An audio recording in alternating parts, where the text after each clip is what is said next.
Hello, everyone, and happy almost Halloween. Moms of the Mic here, Julia and Marissa Bagg. Hoping you'll join in on our conversation talking about all things Halloween and especially Halloween crafts, right, Jules? Yeah, because we are going to introduce you to somebody who is so fabulous at this and so creative, and she can take the most, regular, normal things that you might find around your house and make them into something magical. So let's go ahead and introduce Vicky Rodriguez from Hi, Teatime with ladies. Aloha and Coco. Thanks so much for joining us. No, thank you for having me. Thank you. Julia and I have been huge Halloween fans since we were little kids. We used to host haunted houses in our house, like whether our mom and dad liked it or not. Always dressed up. It's been like a family affair for decades. So we're so excited to have this conversation with you today, and of course share it with everyone else. Thank you. Thank you. Yeah. So Vicky, first I want you to tell us and everyone just a little bit about yourself and your family. So I'm a mom of two. I have two beautiful little girls, Aloha and Coco, thus the name Tea Time with Aloha and Coco. And those are my two beautiful babies. Aww. Aloha is my eldest. She's 7, and Coco is my baby, and she's 5. I have the most incredible husband in the whole world, Magdiel. And we are a family that is committed to creating the most incredible memories through experiences, whether it's learning experience, arts and crafts, trips. We just love to make everyday life a celebration. Anytime that I can celebrate something, there's a party going on. So I'm awesome. Sure your daughters love that. Oh, yes. They're going to expect a party today because we're doing this interview. So we'll do a little watch party when we get home, for sure. Okay. Awesome. So I want to know, so you love making everything count, and of course, what mom doesn't love to hear that it's not easy, right? With just the daily grind of life. But tell us how you got into just the creativity for Halloween specifically. So, as you guys were mentioning before, everything stems from my childhood. I loved what my mom and my dad used to create for both my sister and myself. So those memories stayed within me. And then I always visualized what would I be as a mom when I'm older and I have my babies. And I really wanted all of those magical things that I felt for my children to feel. So I incorporated things from my past experiences that I would have, whether it was Halloween costumes. My mom would go to fabric stores with us. We would select fabrics. We would put together our costumes. And I just wanted to do what my mom did, but add my own twist, my own whimsical twist, incorporate a lot of what the girls love now into what we do. And that's how everything we do is born. I sit down with the girls. I talk to them. What do you guys want to see? What do you guys want to do? And sometimes they'll say things. I want to create a spell, Mom. So, that's where we created the cauldron that we're going to show you today. And I want to go to Disney, but I want a fun purse. So we went and we found these incredible buckets for trick-or-treating, and we turned them into purses. And that's the beauty of it, being able to take something that they want to do and make it a whole experience, something that they're going to remember forever. Well, and I'm sure the best part about it is just you're spending that time with your children, mm-hmm. You're creating together, you're getting to see kind of their creative juices fly. I mean, that must be so much fun. I know in my family, when you really find something the kids are into, and how could they not be, those just kind of create the best memories. And those are so beautiful, those pictures that we just showed. It's incredible what you're able to do, and so I'm excited to learn myself. Yeah, let's start with that cauldron. Talk to us about that cauldron, because I love what you used here. Tell us about that. So I went to Target and I saw this huge cauldron, and usually the way that I work is if I see something, I visualize it. I found this cauldron. I went to Hobby Lobby. I found these little plastic ornaments, and it's very important for me to always use materials that the girls can use, that they're never going to get hurt. So I always pick up things like that. When it comes to hot glue, I usually do it. I just took the hot glue and I started adding these little ornaments all over. I wanted to look like it was a cauldron that was bubbling over. And as you can see, the center, there's nothing in it because I wanted them to create their own magical potions with glitter and sparkles and things like that. I added a little bit of crystal, almost like a garland. And at night, we can put a little light inside of the cauldron. And when they're mixing all that glitter, and we do like little disco balls inside, the whole room starts glowing. So it's as if they really created this magical potion, and they've been fascinated with it. We've had it since, I'd say, September. So it came perfectly when we watched Hocus Pocus. They were, creating their little potions, and it was an experience. And that's what I love, that we can create a craft that can turn into an experience, something that they can enjoy, not just for 5 minutes and then no, let's enjoy for the whole season. And how can we incorporate it into other times? So that was a fun one. I love it. I mean, who would have thought those clear crystal balls that you would use to maybe decorate at Christmas could double as bubbles for a cauldron? Yes. And then you see that and you're like, oh my God, I can use this for a baby shower. These can be the bubbles inside of a bathtub. And, it's just, I see something and I can visualize 100 different ways to use it. And my daughters are starting to pick up on that. They saw this and they're like, oh, we got to add this and we got to add that. So it's a lot of fun when you start to see all these things come to life. And then what is that material right there? Tell us again. Those are the lights? Those are they're little garlands, and they have little crystals inside. So when you put the light inside of the cauldron at night, along with little disco balls, those little crystals inside of the clear ornaments, they start to glisten. So the little balls are glistening. The little disco balls that I threw inside of the cauldron start glistening. And it's like a little disco party in the playroom with the lights off. So it was just little touches that you can add. You can also do little string of LED lights that are battery operated. You can pick that up at the Dollar Tree. Oh my God, the possibilities are truly endless with what you can do with that. And then you have a decoration that you can use for future years, right? Absolutely. Absolutely. I would even throw some punch in there, if I can be honest with you. I think that would look fantastic. Some punch with some green food coloring. Oh my goodness. Like, there's so much. There's really a lot. And it's affordable too. All these pieces are affordable, Absolutely. Materials. Absolutely. I would say I didn't spend more than $30 on creating it all. And it's going to be something that is going to last a long time. So that's what excited me most, because I love doing everything under a budget. Awesome. And so I also saw that the Hocus Pocus book there, which, boy, that is really creative. Tell us about that. So again, I went to the Dollar Tree. I found this faux leather vinyl, and I visualized the Hocus Pocus book. I said, we need to make spell books. I took the vinyl, I covered a hard covered book. I cut little eyelids, took the little eyeballs also from the Dollar Tree, sliced it in half, hot glued it. And then with hot glue, I just started forming little stitches. I started doing little cuts and things like that. The girls went in with a little bit of black paint, and then they started just dabbing into the little stitches, and it aged it. It looked incredible. That is amazing. I mean, that has got to be one of the most creative props that I have seen for Halloween, for sure, that you can do. And I mean, who would have thought with those, like, they're kind of like ping pong balls, right? Marissa, remember we used to have the ping pong eyeballs that you can use for that. Of course. And then I see you have the dolls, obviously, for the characters. Yes, those are Dollar Tree dolls. I found them at the Dollar Tree. What? They come with like different colored hair, just different facial features. And what I ended up doing was I took them, I got their hair, I painted their hair, the little scalp too. So everything is kind of uniform. And then I started adding little facial features. I took one of the little witches, I added the beauty mark. I did the little twisted lip for one of the other little witches. For Winnie, which is the main character, I added some red yarn to give it some extra volume. Using Dollar Tree fabrics, I cut it up and I made little costumes, and they were the perfect cake toppers for our Hocus Pocus watch party. And I mean, it can't be beat. I think with these $3, they were $1 each. $1.25.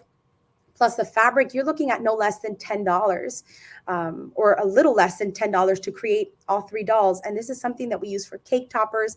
The girls don't want to let them go. They're sitting in the playroom now. They use them as their little dolls for like their big doll house. So they're having a good time with them.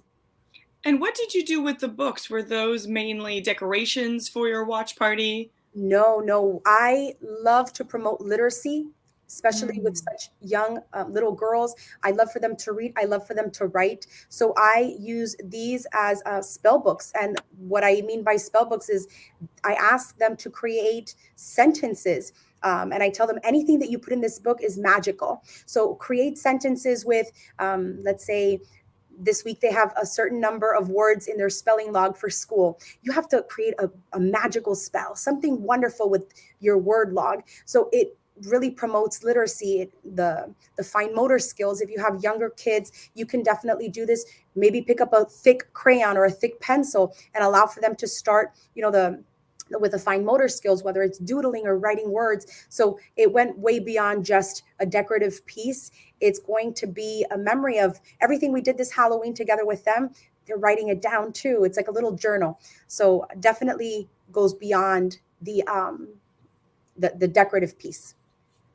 Yeah, because so we were just recently doing a project with my son for the first time, his very first project. And I mean, he's only 4, but he really got into, cutting pieces of fabric.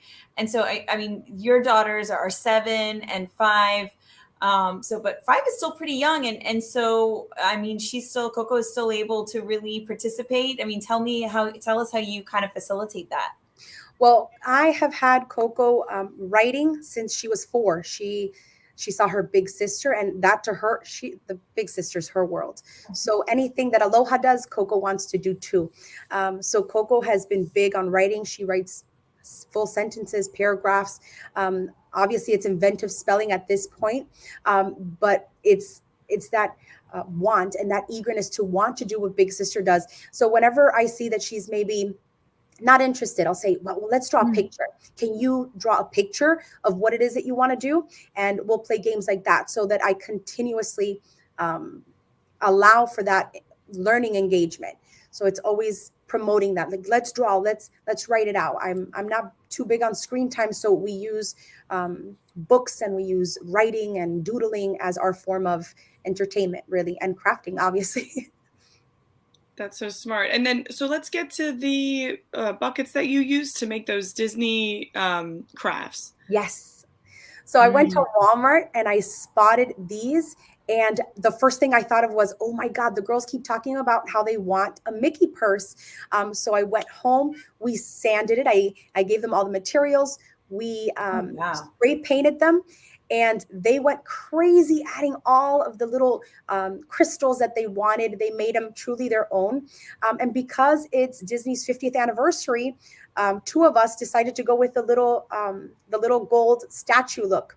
But they had a blast. Everything I picked up as far as decorative was from the Dollar Tree. The buckets, again, were from Walmart. We picked up some boas, and we used the boas as the straps for the purse. So they get to have a little bit of that funky flair when we go to the parks. And yeah, my youngest, Coco, she's like, Mom, you know what? I know it's a purse, but I love popcorn more than carrying things in my purse. So I'm just going to use it as a popcorn bucket. So I was like, that's fantastic. Now I don't have to buy a popcorn bucket when we go to Disney. Now you can use your purse. So it was a fun one. And it just makes everything more exciting because you mentioned you're planning to go to Disney this weekend. Yes. So it just makes it that much more, something to look forward to. They're bringing it with them. It's, oh my gosh, look at that picture. It's just so cute. I know. I love the bling. I love the bling, Vicky. They had a lot of fun designing it. Another thing that you can do with it, which is what I will be using it for, I purchased a clear vase also from the Dollar Tree, placed it inside, and it's going to be my little Mickey head floral bouquet holder vase. And it's a wonderful way to incorporate a little Disney magic in your space. If you have a birthday party coming up and it's Disney, that's a great alternative to having to buy like really crazy expensive decor for your centerpieces. That's a great way to add some Disney magic on a budget. Yeah, I mean, I have to say, Vicky, you're really opening my eyes because, if I think of party or just anything like decorations, things are so expensive. And this project that I mentioned that we were doing with my son, it was for Hispanic Heritage Month.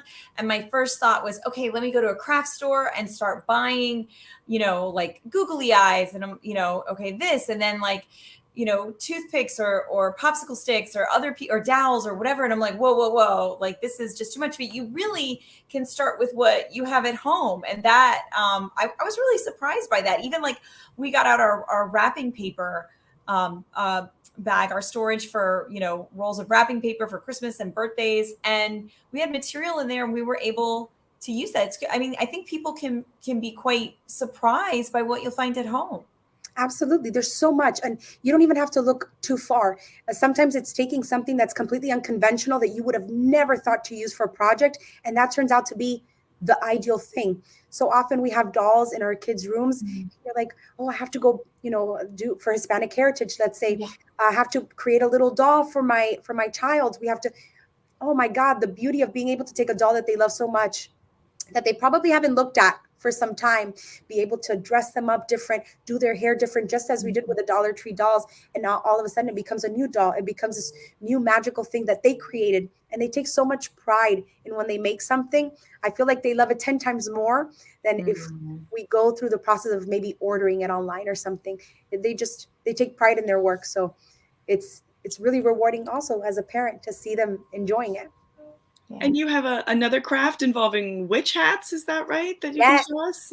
Yes, this was so easy. We picked up some little cones. They're like the little styrofoam cones, some fabric. I had my daughters cut the fabric. I try for them to do everything so they can learn from errors. And I just took the little cone, rolled it with some hot glue on the fabric.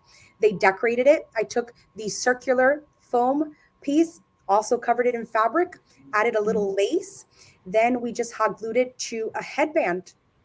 And that was that. I mean, we added some ribbon to kind of embellish a little bit, but those girls are wearing those hats, I mean, I think all day, really. And again, because they made it, it's more magical to them. So they wear that all the time. No, that is so smart. And did you just see those pieces and think, oh, I could make this out of that? Like, kind of, where did the inspiration come from? I actually saw someone use something like that for a traffic cone. Oh my gosh. And they spray painted it orange. And I said, if you can make a traffic cone, I mean, the possibilities are endless. They saw a traffic cone. I saw a witch hat. So I ran with it. I felt like there's so much just the shapes alone. And we're going to try to do something for Christmas involving those shapes too. And there's just so many, also, again, from the Dollar Tree. So I can afford to have fun and DIY it and say, okay, maybe this didn't work, because there's such inexpensive items that if it doesn't work, we can always, cut up and do something else, which is exciting too. Yeah, definitely. I mean, so, okay, let's talk about, we know that you love group costumes. Yes. So do we. What are your plans for this Halloween? So this Halloween, we're going to be the Good Witches of Salem. So we are all pastel witches. Every single one of us selected a different color, and everything is monochromatic. The girls made their little kind of capes. They're transparent. It's a beautiful rainbow of pastel colors. I'm really excited to share with you guys. Maybe I can send you guys pictures when we complete the look, so you guys can see what we had in mind, what we created. Definitely will want you to share that with us. And our family is a fan of group outfits as well. This is us last year with 5 of our 6 kids. Marissa now has baby Mila, who's 3 months old now. But this was so fun, Vicky. Like, I mean, we just went all out into this. And Marissa, I'm trying to remember how we got this idea. Well, I'm pretty sure it's because we were going to be celebrating your son's birthday. We knew we wanted to go to the Space Center, isn't that right? And the kids had kind of been talking about space and rocket ships. And then we had been invited to a Halloween party where that was the theme. So there were like 2 or 3 things that were just coming together, that it seemed like, we could reuse the costumes a couple different times. And the kids were just into outer space, which I'm happy to say they still are. And actually, my son, who I'm holding in this photo, the costume was so big on him last year. He's going to wear it again this year, and it's just going to actually fit him properly. That's so great. We're always trying to reuse, and if the kids love it, just continue to, have them just be engaged with that idea. And my son is in love with rocket ships, and space shuttles. So we're just going to continue it this year. And Vicky, I wanted to point out, if we could show the picture one more time, what you mentioned, like you can get those easy, dollar store lights or LED lights. So that's my husband standing next to me, and inside his astronaut helmet, because he's loves to be extra this way, he added some lights inside the helmet, and at night it was so cool. And then he also printed out some homemade IDs complete with QR codes for whatever our favorite website was. I mean, there's just the creativity just kind of keeps on going, and it's so much fun. I love group outfits. And a lot of those decorations you see around my house, we've had for years. I have two gigantic bins of Halloween decorations those skeletons in the window. I think I've had those for 10 years because I just want to hold on to everything and never want to, spend a ton of money year over year. I think I let myself kind of buy one new thing every year. So I really do try to hold on to stuff just to reuse it. I mean, I have Halloween costumes from maybe 15 years ago that still work and are well taken care of. So I might even be wearing one of them again this year. So it's fun to be able to reuse. And even those decorations kind of at the bottom center of that picture, that's a lot of stuff that, as you said, I got from the dollar store and just kind of put together with some bales of hay. And it is fun to create, but you take it to the next level. So I'm excited to take some of your tips and do them with my children this year and in the years ahead. And we're saying about those, I'm sorry. No, go ahead. About those decor pieces, that stays with them forever. Yeah. They say, my family, they had these, and they'll always see this, magical thing. And it's those little pieces that you never replace. It just becomes a part of like that tradition for them. And the little touches that you added to the costume. I mean, those are the little magical little, like the icing on the cake. And it really makes a difference. Beautiful costumes. Thank you. And you know all about that. So let's talk about some of the events going on around town. And I wonder, so obviously, Vicky, you've got plans for you and your family this weekend, yes. But maybe some other things that you may have seen that are going on around South Florida, whether you want a little scare or a big scare, right? So here are some things. Zubu, I'm curious to check this out. That's going on at Zoo Miami. And of course, it starts at 10 a.m. Here's a funny thing. My son says Halloween only happens at night, right? Halloween can't be in the day. So if this is starting at 10 a.m., like how scary can it be, right? But then, Marissa, the really scary stuff, of course, starting with Horrorland and Halloween Horror Nights. Yeah, it's funny. Even as the years go by, they get scarier. Even for me, I know when I was in college, Halloween Horror Nights was always an attraction. And now I'm like, ooh, that seems a little extra scary for me. But it's still a very good time. Obviously up there in Orlando at Universal Studios, Halloween Horror Nights. We almost went a couple weeks ago, right, Jewel? We had those an opportunity. I know, but we didn't make it. I know we didn't make it because the kids had to go to sleep. It was it's a little tougher to do with young ones, but still a great attraction for anyone out there who loves to be spooked this time of year. Obviously, it runs through October 31st. And then here we have some pumpkin patches that you can visit here in South Florida. Always a fun thing to do, right, Joel? Take the kids to. Yeah, you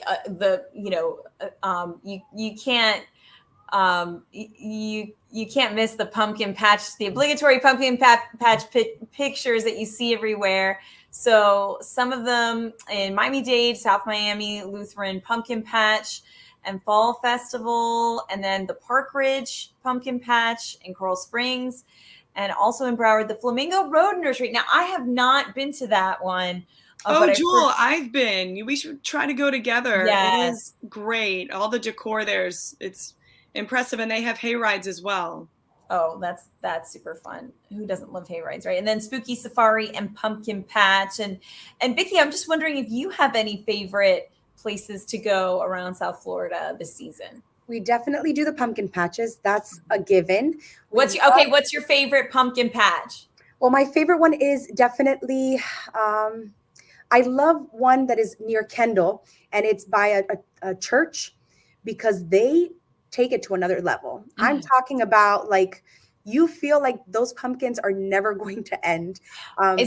Is that on 104 Central Presbyterian Church? Yes. Yes. That's when we did that. And they have the most beautiful, but if you're looking for, I don't know, something exciting, I do love Halloween Horror Nights. Again, like Marissa said, I have not been able to do it because of the kids, but it is definitely something that you have to check off your list if you want something exciting. And of course, Mickey's Not So Scary Halloween that takes the cake for us, for sure.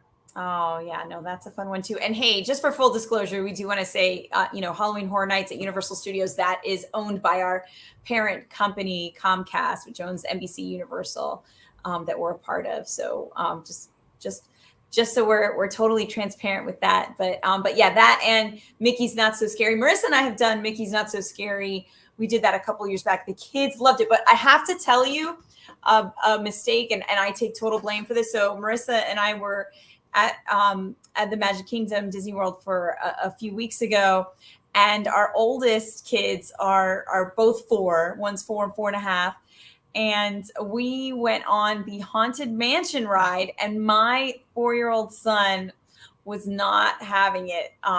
It was a little too scary for him. The first thing he asked me was, we're inside on the ride, he's like, "Mommy, are we lost?" Oh. And I'm like, "No." And, I'm here with you. We get off the ride, and he was just in tears, and he's like, "I came here to see Mickey." And oh my gosh. And he got a whole Haunted Mansion. Oh, we're not going to be able to do that for a couple of years. Yeah, you realize it's a little too much for the little ones. My daughter was just more like, "Mom, I never want to go on that ride again." She was being very matter of fact about it. And you realize, yeah, this is okay. This may be, a little much for those who are like under 8 or something like that don't really understand that it's a ride. Especially on Halloween.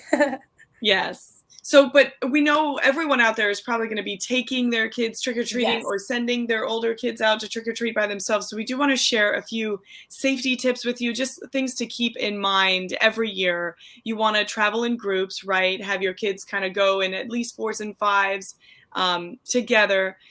We know that, we usually get out there and start trick-or-treating before the sun goes down, but it gets dark fast. So have a flashlight on you, just in case. And that always does help with the littler ones to be able to kind of show them where to go when you're going down the street.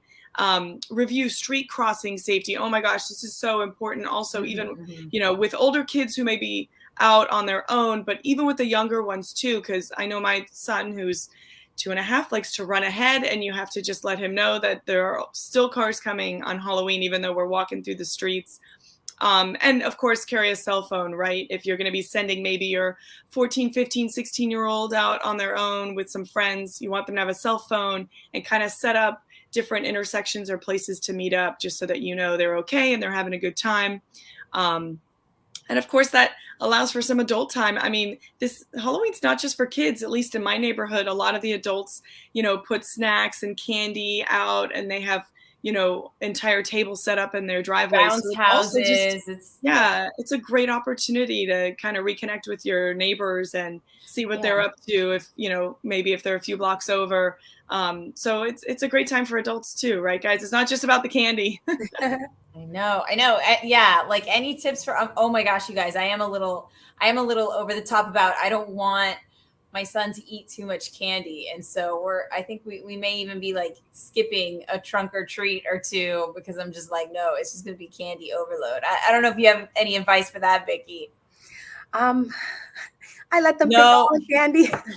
And then when we get home, I'll tell them, I got a deal for you. You can leave the candy and we can do a crazy ice cream dessert. And that usually wins, but I think they're starting to catch on, and hopefully this year they'll go for the ice cream party. But it's kind of like the only way I'm able to kind of, give them their sweet treat without overdoing it, because it is a lot of candy, especially in school now too, with all the trunk or treats. They come home with goodie bags and stuff. So. Oh my gosh, we have to hide everything. And then my daughter has figured out where we hide it. And of course I put it high up somewhere so she can't access it. But she's like, "Mom, can I get up there?" She knows where it is. I know. Then they're just tormented, like, "But I can see it. I mean, it's up there."